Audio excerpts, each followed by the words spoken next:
இன்றைய தினம் அனைத்து இந்திய அண்ணா திராவிட முன்னேற்ற கழக சட்டமன்ற உறுப்பினர்கள் எதிர்க்கட்சி தலைவர் எடப்பாடி பழனிசாமி விதிகளுக்கு புறம்பாக பேசுகிறார், மரபுக்கு புறம்பாக நடந்து கொள்கிறார் என்று சொல்கிறார்.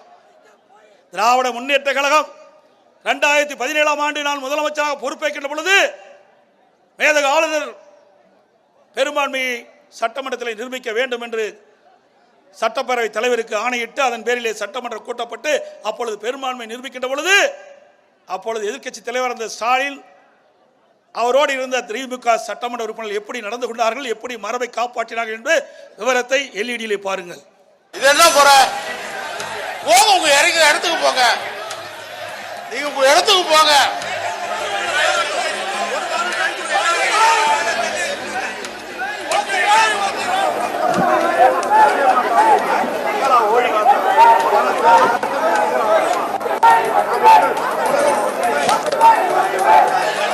சரி, உங்க இடத்துக்கு போங்க, இடத்துக்கு போங்க.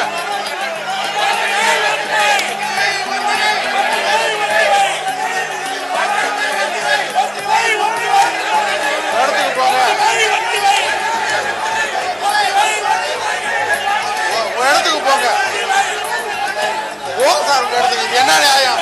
இது என்ன நியாயம்?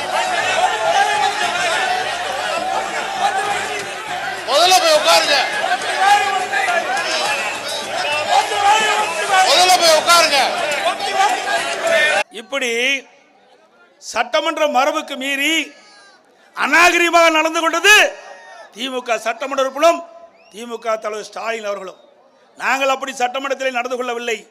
கள்ளக்குறிச்சி மரணம் குறித்து சட்டமன்றத்திலே பேச வேண்டும் என்றுதான் நான் அனுமதி கேட்கின்றோம்.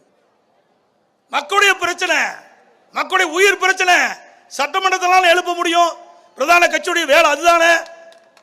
நியாயம் கிடைக்கல. வேண்டுமென்றே திட்டமிட்டு சட்டப்பேரவை உறுப்பினர்கள் அனைத்து இந்திய அண்ணா திராவிட முன்னேற்ற கழக சட்டமன்ற உறுப்பினர் எதிர்க்கட்சி தலைவர் மரபை மதிக்கவில்லை என்று சொல்கிறார். மரபை மதிக்கக்கூடிய கட்சி அண்ணா திமுக கட்சி.